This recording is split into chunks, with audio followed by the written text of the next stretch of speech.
Good day, everybody. Welcome to the Deal Scout. On today's show, we're going to have a conversation with a guy who's just a little bit younger than me, but man, has he accomplished a ton. He's also has grown a massive podcast. He's done some great things in that world. He has a special newsletter for you guys to check out later on. But we're gonna dive into the world of acquisitions, growth, ETA. We'll learn about that. So, Matt, welcome to the Deal Scout.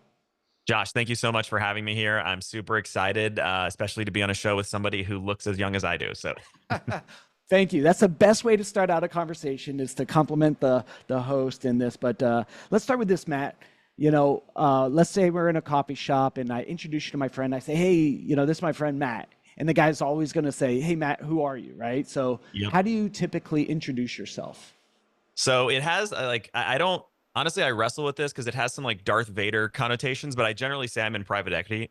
But like I try to soften that. So I'm in private equity, but I'm not a big New York firm that's buying businesses and chainsawing, half the employees and stuff. We really focus on buying small businesses. And, we have a very long-term orientation. And so, we're looking for companies that we can buy, hold, build over the long term. And we're not necessarily looking for quick flips or, we have pretty much almost the opposite approach of a traditional big institutional New York private equity firm.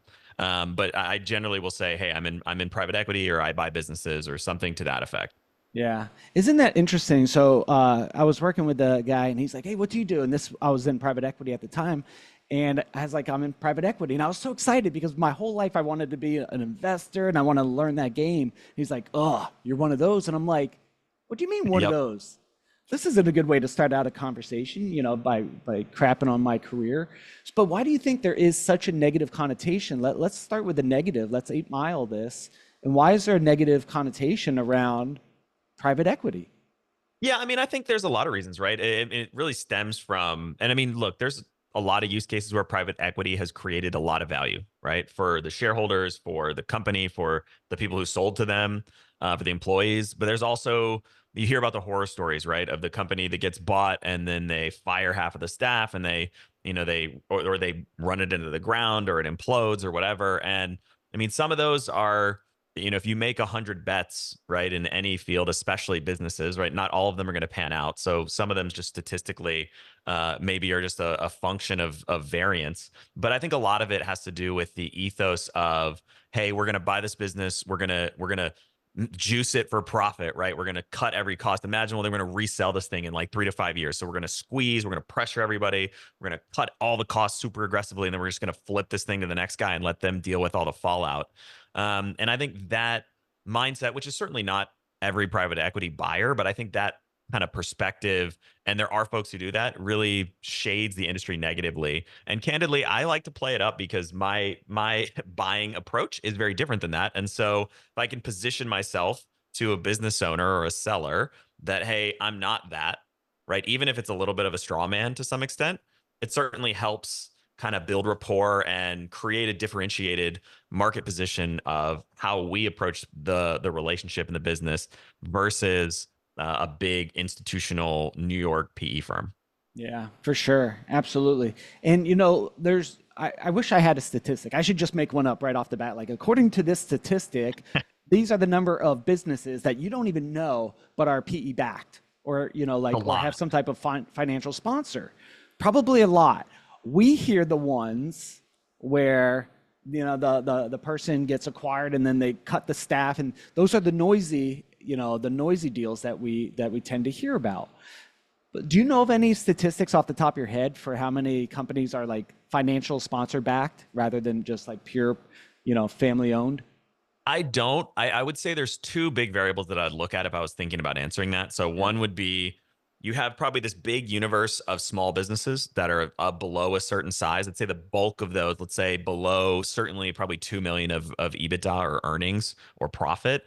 The vast majority of those businesses are still family or founder owned, versus it once you kind of go up the pyramid, the number of companies gets smaller, the size of the company gets bigger, and the probability that that company is either institutionally owned or owned by some sort of sponsor increases geometrically, probably would be my presumption.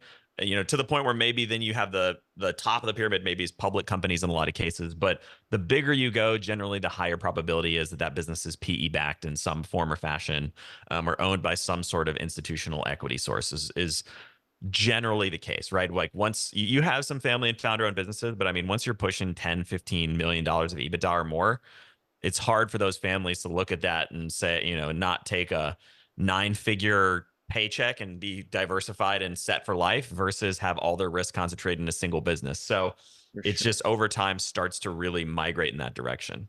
It's such a great point. And here for me, I've been a startup guy because you and I are going to talk later about ETA. I cut my teeth in the startup world, building a ton of startups and brands. I got into venture capital. Like I've been on that the -1 to 0 to 1 race for a long time, and I got my teeth kicked in on this. And you say a function of variance, right? You have to, if a VC groups invest in 100 businesses, they're Yep. really betting on 10 to kind of work, 3 to hit a home run, and then the rest Yep. are scratches, right? Yeah. The Which is a high risk game. It's a high risk game, and I didn't know any better, so I got into this. But the question that I got for you and I, it takes a very special person, and I couldn't do this successfully. So I am not that special person to go from 0 to a 3, 4, 5. And families who've done it out of pure grit or whatever, like God bless you guys, amazing. It takes another special group of people to take it from 4 to 8, and then IPO leadership is in a whole new level. That like Yep. we do some IPO stuff, but it's just like there's different people for each stage of this pyramid growth, right? So Yep. in this, you talk about ETA. Let's dive into what the heck is ETA to a guy who cut his teeth in startup world. And I mean, I've started a few businesses. I've taken on a meaningful amount of institutional capital into effectively startup companies, and so I know that world pretty well too. I've made enough angel investments too that I'm not a huge fan of angel investing. So, I've experienced to some extent that ecosystem. But if we're really so ETA stands for entrepreneurship through acquisition, right? Which is the premise is basically I'll give you the punchline, but then I want to zoom out and tell some crazy stats that kind of really put this into context. The punchline is I think it's much smarter to buy a business instead of starting one in most cases. And I can give you some stories and case studies and all kinds of stuff. And some of the math is also, I think, extremely compelling. But let's zoom all the way back, right? So if you look at today where we sit, there are approximately 70 million baby boomers that are going to retire, die, whatever, over the next 20 years, right? And of those, it's estimated that there's about 8 million businesses approximately. You can look at, there's different data, different stats, but the number I've seen, it seems reasonable, is about 8 million baby boomer businesses. And it's in some form or fashion, the vast majority of those have to change hands over the next 20 years, right? Whether that's being passed down to their kids, which is really the vast majority, right? Most kids don't want to take over the family, electrical contractor or whatever, right? So they'd rather be TikTok influencers. So the vast majority of these businesses are going to have to transact over the next 20 years. And today, or historically for the last, let's say 10 years, there's about 30,000 M&A transactions annually in the United States, right? Mm. So if you take that 8 million businesses and divide it by 20, it's about 400,000 businesses per year on top of the current M&A transaction volume that need to transact on average. So essentially more than a 10x increase in M&A volume as these baby boomer businesses hit the market.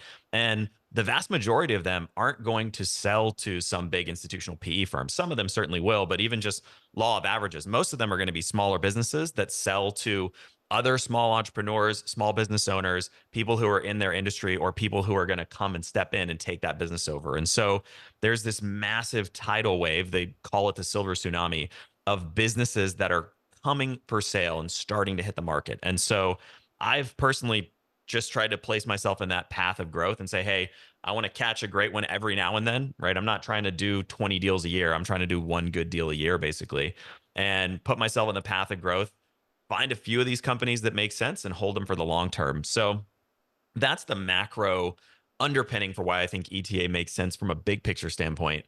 But even if you look at the risk profile and the cost structure, right? And I'm happy we can get as granular as you want into some math around this, but high level, if you just think anecdotally, without even really unpacking the numbers meaningfully.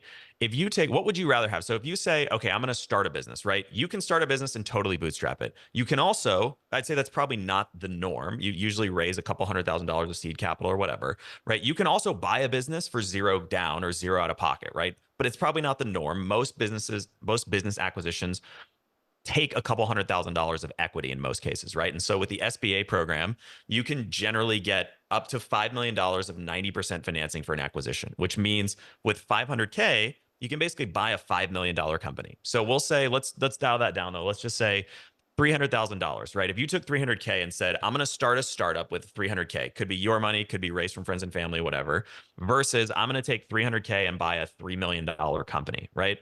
What do you end up with 6, 9, 12 months later in either of those scenarios? So I think best case scenario in the startup path, you might have an MVP product built. You might not even have a product developed yet, right? You might have 1, 3, 5 kind of beta customers or pilot customers, right? You might not even have product market fit yet, right? You might have 2 or 3 employees, including the founders, maybe beyond the founders, but you probably won't have much more than that, and you have no track record, no operating history, right? And like best case scenario, you have maybe a half baked product, maybe a shred of revenue coming in. You might even, most cases, probably still be pre-revenue.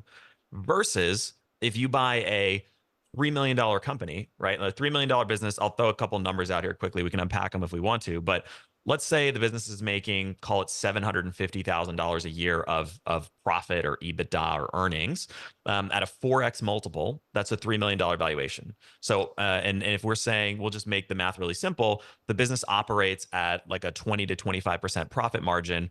That's also about $3 million of revenue, right? So you're buying with that same 300K and an SBA loan, you're buying $3 million of revenue, $750,000 a year of profit, right? You're buying a business that easily been around for 5, 10 plus years, probably comes with 15, 20 plus employees, probably has hundreds of customers in most cases, depending on the average customer value. And the crazy thing too is the vast majority of these businesses, especially the ones that are baby boomer owned, are incredibly under optimized, right? So you can bring that entrepreneurial energy to modernize these businesses, and you don't have to be a rocket scientist to do some of this stuff. So we bought a 51-year-old company a couple of years ago. Now it's like a 53, 54-year-old company or something. But when we bought it, it was 51 years old. The whole business was operated on pen and paper, carbon copy, like the pink and yellow sheets. They had Yeah. like stacks of them on everybody's desk, and they'd hand fill them out all the time, right? So, their entire marketing budget, whole marketing spend, was a TV commercial from 1992 that didn't feature any products that they even stocked still. They just kept running it, right? So it's like when you go into a business like that to create efficiencies, you don't need to be a rocket scientist to be like, hey, let's look at a couple best in class software packages and digitize all of this stuff that we're doing by hand and create a bunch of operational efficiency. Hey, let's take our marketing budget and reallocate it to basic, digital marketing spend, whether it's SEO, paid media, local search, that kind of stuff. And it doesn't take a lot. I've bought multiple businesses that didn't have a website. The biggest one I bought was like 10 million in revenue, no website, right? So you don't have to be a genius. I mean, again, you're not going to triple the company overnight by making it just adding a website, but like, let's add a website. Let's do some paid media spend, right? Another company we bought, they were spending $500 a month on Google ads. And I remember the president of the company, I sat him down like a month after we closed on the deal. And I was like, look, I want you to double your Google ad spend to $1,000 a month. And he was like, man, he's like, dude, that seems like risky. I don't know, like doubling it, that's a lot. Long story short, he doubled it, right? Saw some positive results. This was probably 2 years ago about this business. I think we spend like $25,000 a month on Google ads now, right? Because it's just like keeps generating results. But the old ownership was like, internet, we're not going to spend money on marketing. Like people call us because we do good work. It's like, okay, well, let's do good work and spend money on marketing. So a little bit deep down the rabbit hole, but that's my perspective on why I think entrepreneurship through acquisition, or ETA, is a potentially really compelling path. I think financially it makes more sense. I think for the same dollar or effort invested, you're getting a lot more. And there's still tons of opportunities to be entrepreneurial and grow and add value and scale these businesses. And I personally and maybe this is just my personal perspective, as you said, I think it's a lot easier to go from one to five than it is to go from 0 to 1, if that makes sense. And so I'd rather take something that has some raw material and build on it than try to get it, like haul it, with blood, sweat, and tears just to the place where it's like doing $1 million of revenue or something to that effect. So Yeah, that's been why I there, think done that. ETA makes a lot of sense. Will you do me a favor, Matt? I want you to invent a time machine. You're a smart guy. You can figure this out pretty quickly. Go back, and if I would even listen to you when I was 18 years old, I want you to tell me, listen, you're going to want to start stuff because of your pride, your ego. Josh, Yep. just listen to me, man. Just go buy business. Don't even operate it. You're not going to be a good operator. Josh, I'm just telling you all the things that are going to save you millions of dollars. You just put deals together, go buy a few businesses, put in your operators, and then keep doing that, man. You're going to be so much happier and you won't have Yep. to fill in the blank. So could you do that for me? I'm gonna do it for myself if I can figure out the whole time machine piece. But yeah, I'd love to have had that lesson earlier in my life as well. For sure. What do you think was your biggest financial lesson? My biggest financial lesson. That's a good question. I mean, I would say I don't know. I mean, I want to start with this that like I think I'm still like 1% of the way there, right? Like I look at. I mean, there's a sayings anecdotal, but somebody always has a bigger boat, right? So like there's always people who are way 10x, 100x, a billion x better at the game than I'll probably ever be, right? But I try to study from those folks, and so if I think about one of the biggest mentors for me financially ever, and I'll give you a couple illustrations of this, and actually a really funny story that maybe ties into probably my biggest financial lesson.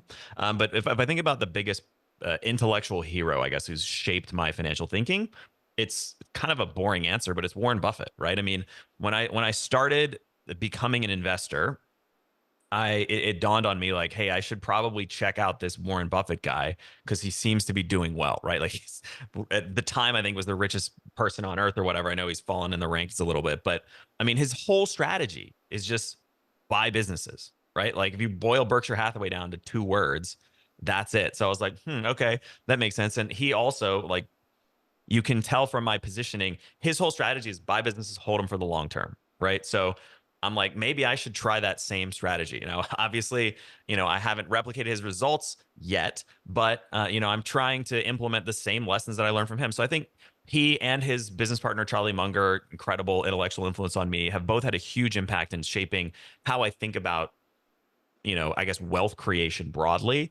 But an anecdote that really hammered home what I think one of the most important lessons for me financially is that, and it is financial, but it's really more about, um, I guess how we allocate our time in our lives and create leverage. Because really, leverage, whether it's other people's time, other people's money, those are the things that really create outsized results, right? Because if you look at a Warren Buffett or Bezos or whoever, um, they have the same amount of hours in the day as you do or as I do or as anyone does, and yet at some point they were able to generate more output on those hours from a financial standpoint. And so to me, that's really the big lesson.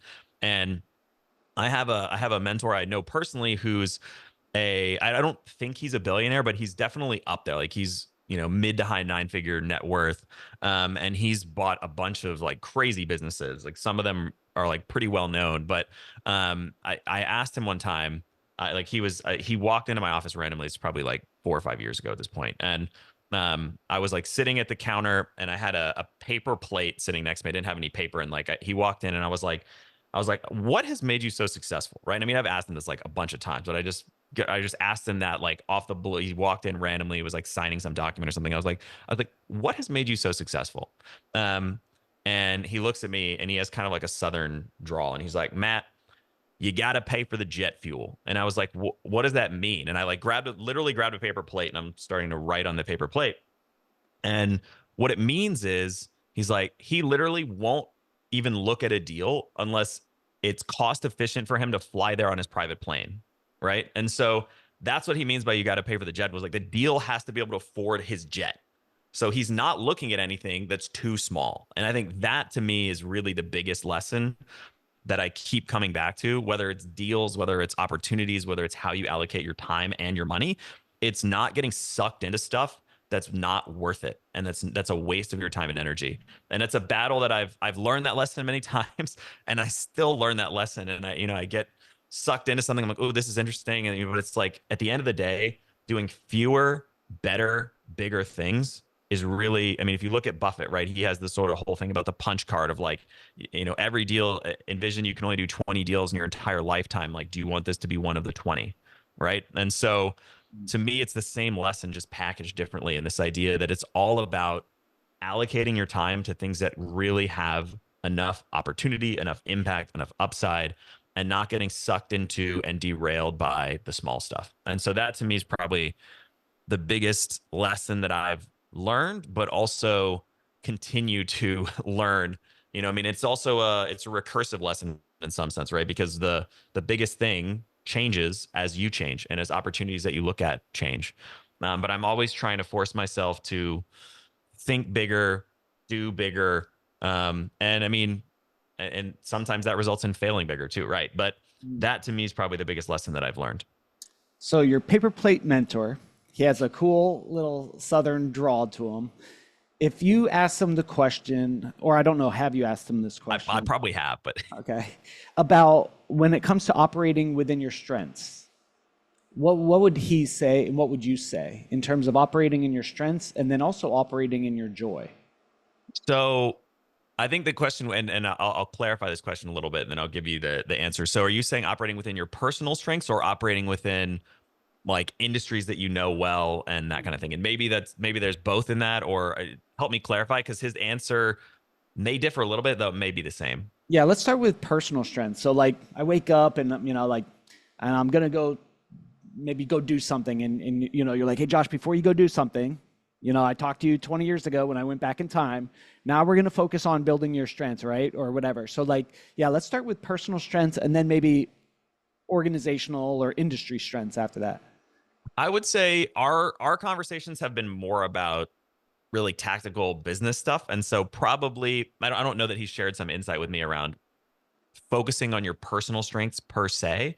But I think if you look at a lot of research data, if you study human performance, that kind of stuff, right, what you generally see is that people who have exceptional performance, and really looking at even like the definition of what exceptional, what does that mean, right? It means different from the norm, like good, bad, whatever. It just means different. It means outside of the normal bounds of behavior. The people who are exceptional, or another way you could say that, the people who are different are the people who do one thing really intensely, right? To the point where they're like doing it differently.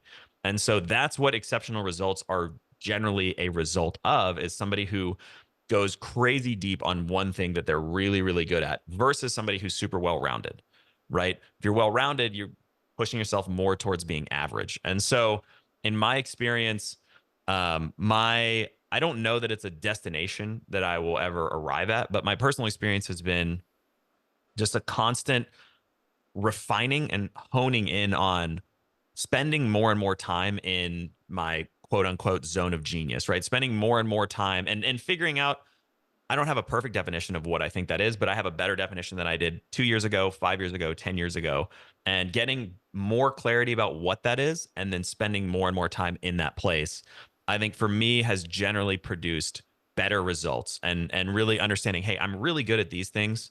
I'm not that great at other things. I can be good at them, but it's not it's not where I naturally gravitate. And so, I mean, the first deal I ever bought, I ran the company for 6 years basically, and I was okay at it. I wasn't terrible, but I really just didn't like being a manager and operator, and I was much better at being an investor. And so I eventually fired myself as president and CEO of that company, hired somebody else to replace me, and really focused more full time on investing and acquisitions. And so to me, I'm constantly trying to evaluate, is this really something that I'm good at, and should I be spending my time on this or not?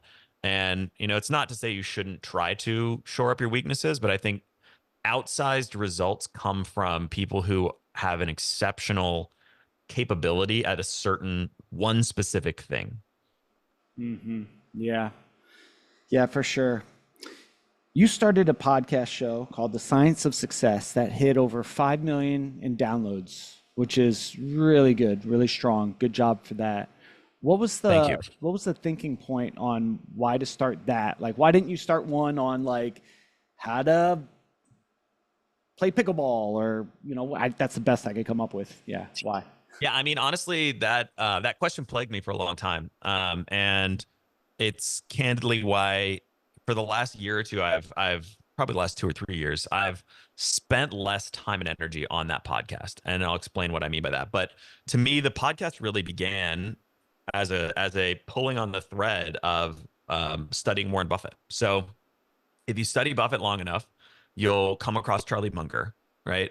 And his business partner, and who recently he passed away about a year ago, I think at this point, I forget exactly. But if you study Buffett long enough, you'll come across Munger, right? He's his business partner. He's tied into tons of his stuff.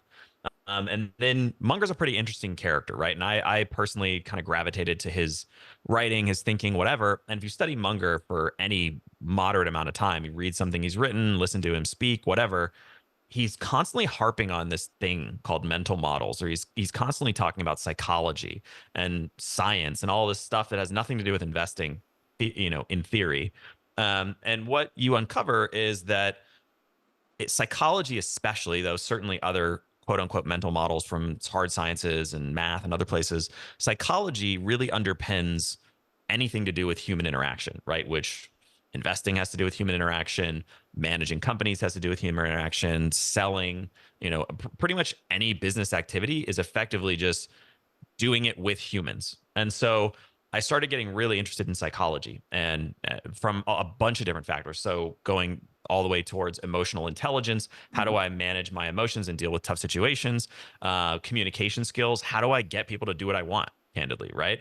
How do I navigate difficult situations and challenges? How do I think about my own biases and how they could negatively impact me?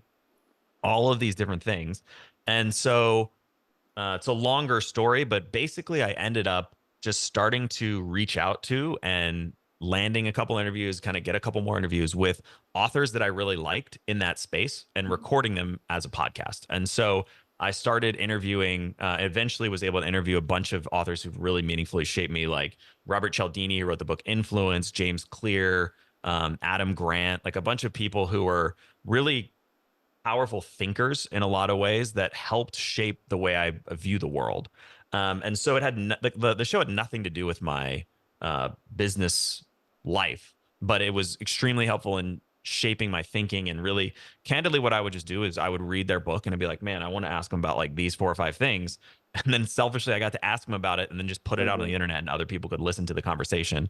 But I decided to de-emphasize it more so because after 6+ years of doing the show and over 300 episodes, the conversations to some extent, like there's a pretty meaningful amount of diminishing returns, right? And I mean, we talked about a lot of stuff, and I'm happy to share what I think the biggest takeaways from all these conversations were. But talked about a lot of stuff.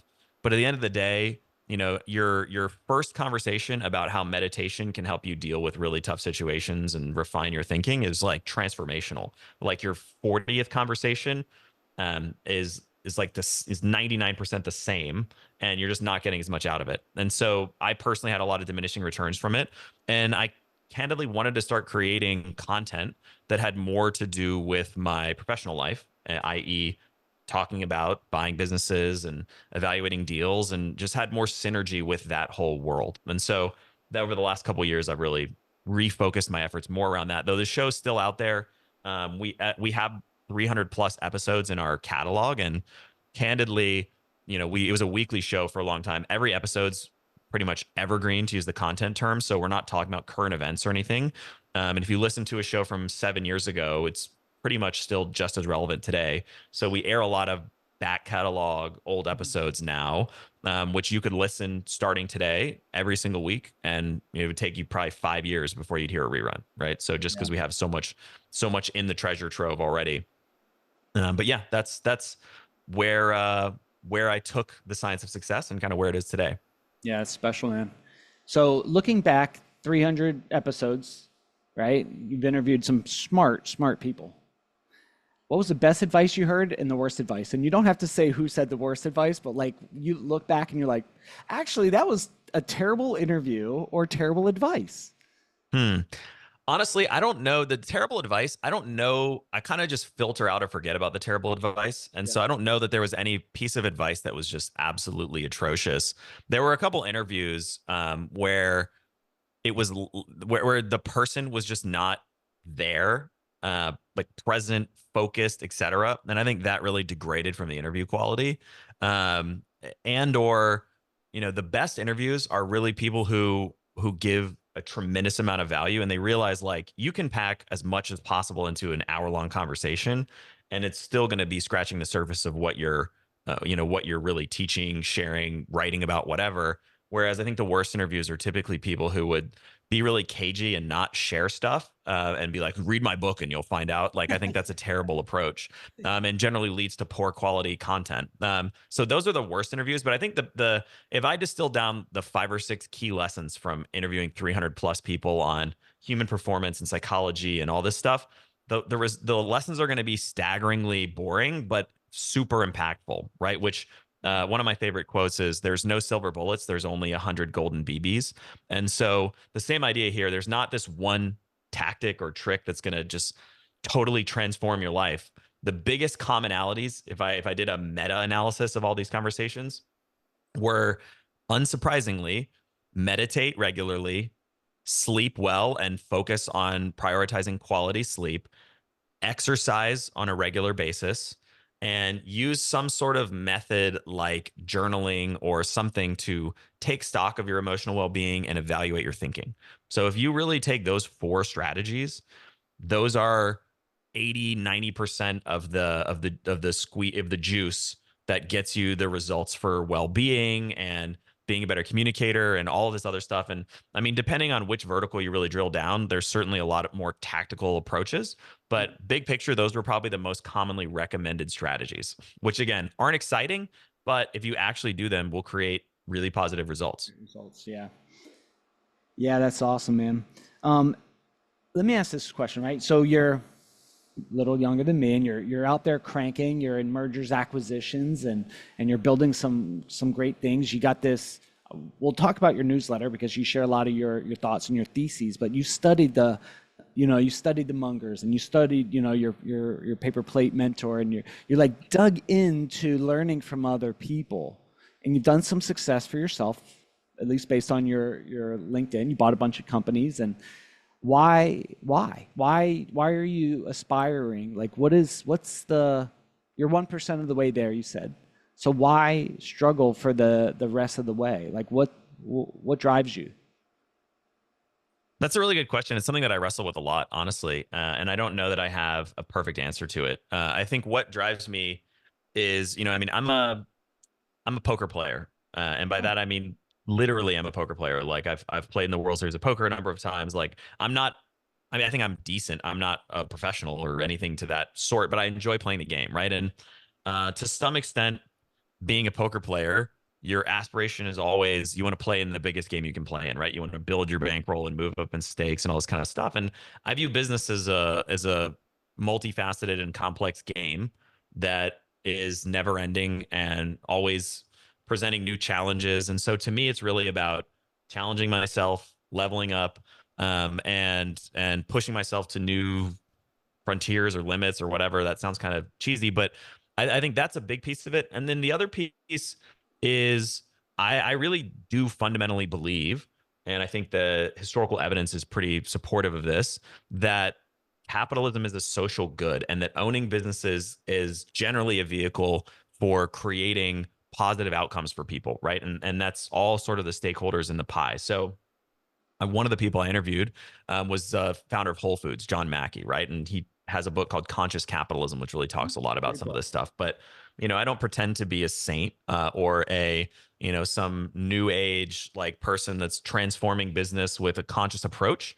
I think even business owners who are totally selfishly aligned, by producing goods and hiring people and making capital investments and purchasing things, all of those things are generally positive, right? And they help increase the standard of living. They increase and sort of create outcomes for people that are generally positive. Certainly an imperfect system, but the best one we've been able to conceive of so far. And so I think that it, to some extent, is kind of a moral good to be taking companies that especially if you look at some of these smaller businesses that maybe otherwise would either close or don't really have a home or would just get gobbled up.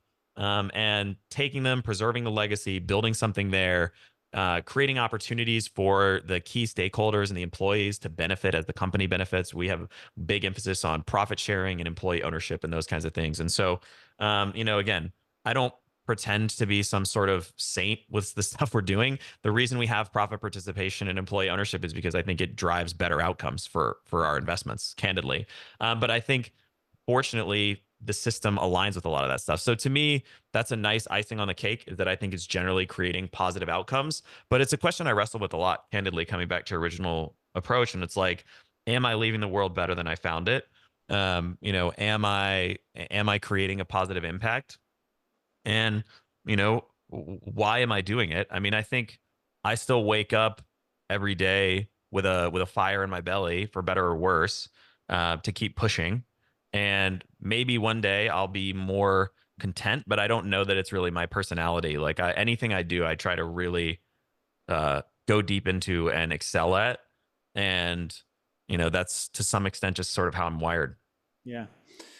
So we could talk about your maybe some of your upbringing that helped influence maybe the wiring. Do you believe that you were born that way? Do you believe that there was some event or series of events in your life that helped acquire that fire in your belly? And then how do you remanufacture that fire in your belly when you just get your ass kicked, or when you had a rough day, or when you're fighting with a spouse, or something happens with a business, or you see your face on the cover of a page and it's not a good thing? How do Yep. you, so what led to the fire in the belly, and then how do you remanufacture the fire in the belly? So I'll answer them in reverse order. Because I Quentin think Tarantino style, right? there we go. Yeah. Yeah, So I'll answer them in reverse order. So to me, I mean, business, at least in my experience, is very challenging. And the bigger the stakes, the more you get your butt kicked, right? And I mean, like, I don't, it's not like I've over 15 plus years cultivated a decent, media kit and some nice PR accolades and stuff. But like, the day-to-day experience is largely like me getting punched in the face. And like, that's non-anecdote. Like, it's literally just dealing with really challenging situations, or like, you have to fire people, or like, you lose a major customer, or a deal falls apart and you lose hundreds of thousands of dollars. And like, I mean, these are things that I deal with on a regular basis. And so it's, I think, honestly, a lot of those practices that I've really consciously implemented in my life over the last 10 or 15 years, really having a focus on meditation, finding some avenues outside of business to kind of channel some energy. Those are things that help sustain me, and keep me going. And I think, honestly, it's kind of a cheesy answer, but, I mean, I'm married, I have 3 kids. And I think my family really pushes me more than anything. I mean, they're not actively pushing me like, you need to work harder, but like, I think thinking about them, right? It's like, hey, I really want to take care of them. I want to build a good future for them. And, that comes before me being a sad sack and like feeling bad for myself, right? And I also, over the last, I don't know what the time horizon is, but I've reframed a lot of challenging experiences in my life, right? There's this parable story, whatever, about a farmer, right? And I'll probably horribly botch it, right? But like, he, his, I don't even remember the exact story, but like, his horse breaks his leg, right? And then like, like, they like, everybody's like, oh no, like, your horse broke his leg, is like terrible. And he's like, we'll see, right? And then like, something else happened. I forget the story, right? But it's like, I forget what happens with the horse, but then like, and I think it's his son breaks his leg, and they're like, oh, it's terrible. And he's like, we'll see. And then like, there's a war, and all the able-bodied children get drafted except for his son. And everyone's like, you're so lucky. And he's like, we'll see. Right. So it's like, I've kind of reframed my orientation towards negative experiences to say, like, maybe they're not negative, right? Like, maybe it's a needed experience, maybe it's a positive, and really trying to have a frame all the time of gratitude, and not like snapping out of really feeling sorry for myself when I'm dealing with tough situations, and saying like, hey, trying to anchor back to my, all the positive things in my life, my family, my health, all of these kinds of things, and really focus on like, hey, even though things are challenging, there's a lot of really positive stuff going on. And that it's a very conscious effort that's taken a lot of time, but I think I've really helped reorient myself towards negative experiences being a part of life that don't have to just constantly keep you in a negative state, if that makes sense. Sure. Yeah, that's sweet, man. Do you want to talk two? We could go two paths. We probably have like maybe 10 more minutes left.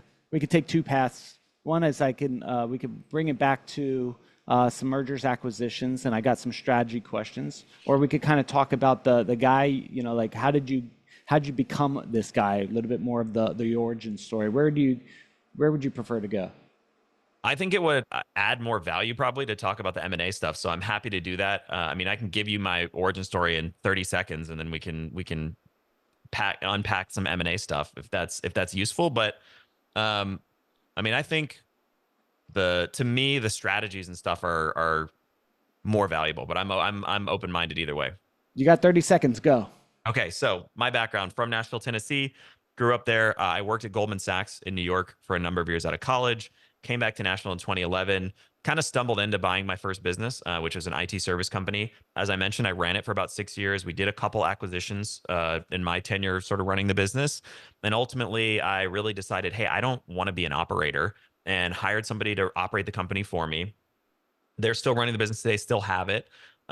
We ended up actually acquiring a software business and kind of building that, became bigger than the IT service company, and took some venture capital in that entity. It's still growing and around. And so that was kind of my second portfolio company.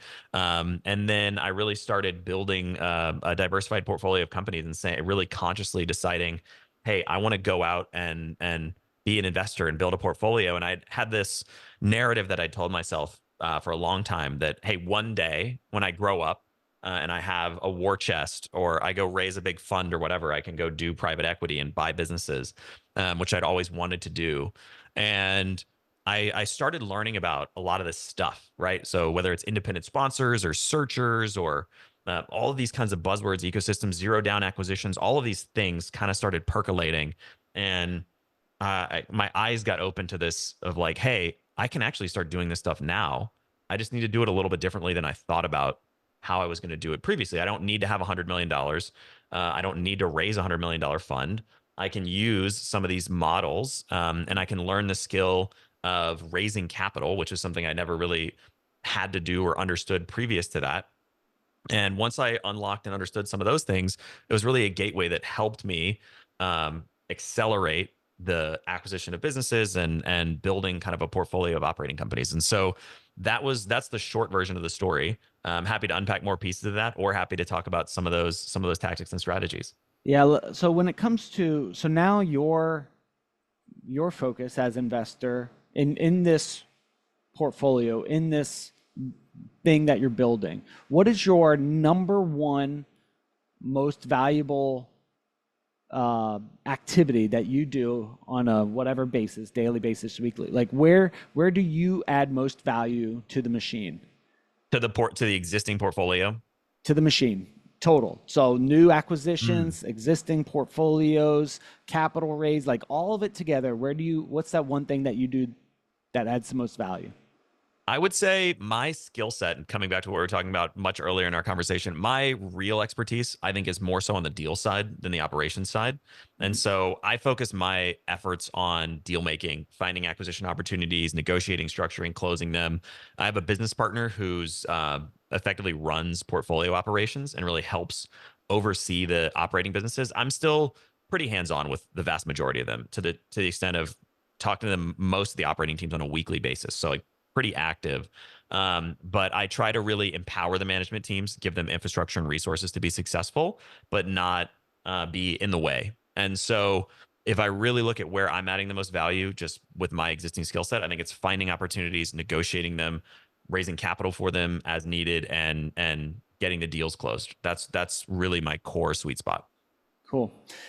You and I, we have a big event, man. We sell your whole portfolio. We got a war chest now, our own war chest, right? So we really don't need to focus on raising capital unless we want to. And you and I are going to go do an acquisition. Talk to us about strategies about how would you identify where where and what to acquire, what industry, like how would you approach that with a new strategic partner? Like how would you approach starting over on the acquisition side? We're not going to build a startup. Heck no. Definitely not. Yeah, so that's a really good question. And I mean, candidly, it's a question I think about not constantly, but on a relatively recurrent basis, because I genuinely believe if the thesis is really right, I wouldn't necessarily need to sell everything and find some new strategic partners. Like if it makes enough sense, I could raise the capital to do it now. You know what I mean? That's my perspective. But I think it's a question I often pontificate on, or really like bring to myself, is like, hey, should I be pursuing some big strategic thing, or should I keep building this portfolio? And so if I were to start from scratch and everything got liquidated, what I would probably do is identify what I think. I would certainly still focus on buying businesses for starters, right? So, and then I would probably identify what I think is one of the most value creating forces in the business world, which is multiple expansion or multiple arbitrage, which is basically as companies get bigger, their multiples that they're valued at increase. And so just by buying small businesses at a small multiple and putting them all together, you can sell them for a much bigger multiple, which creates a tremendous amount of economic upside. That's effectively what underpins a private equity roll up. And lots of people are doing lots of roll ups right now. Yeah. But I would really probably think about a roll up to some extent. And I would spend a lot of time and energy on identifying the industry or the thesis for why I think that particular industry and or that thesis about that industry would really line up with us doing a roll up in that space. And so I would probably identify a couple shortlist candidates of, hey, here's a couple spaces that I think are really high potential. Here's a couple trends. I think it's really, really important to be on the right side of trends. And so here's a couple trends that I think are massively shaping or would provide positive tailwinds for these particular opportunities. And then I would do a bunch of homework about those particular industries, interviewing people, talking to investors, investment bankers, brokers, operators that are existing people in the space, analysts who are covering or studying the space, talking about it, anything I could get my hands on to form a thesis around, hey, here's what I think about this. Tell me if you think this is accurate, right? Where am I wrong? Is this really an opportunity? Are these really the things happening in the industry? What about this? What are the biggest pain points? What are the biggest barriers? Is the industry already over commoditized or too competitive, or AI is going to blow the industry apart, and so it's not a good place to be playing, or whatever? And I would try to really formulate a compelling thesis around that. And then based on that, I would go out and try to find the first company or the first collection of resources to go and execute that thesis in that particular industry. But you got to make sure you pay for the jet fuel. The deal's got to pay for the jet fuel, right? It definitely has to pay for the jet fuel. Yeah. You have a chessboard behind you. You like chess and you like poker. I What's love your? games of strategy. Yeah, I could tell. What's your favorite chess piece minus the? You can't say king or queen. What's your favorite chess piece?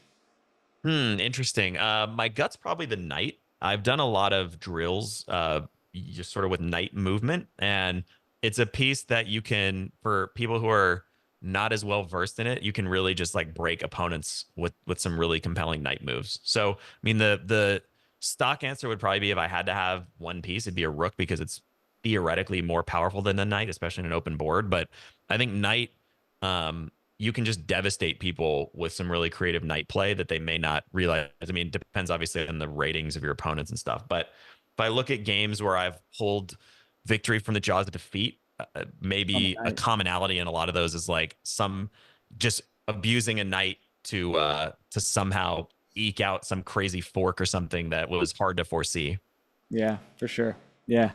Um, we're coming up on the end. For people who want to know about your newsletter, tell us about your newsletter, what's going on in it, and where could they find it?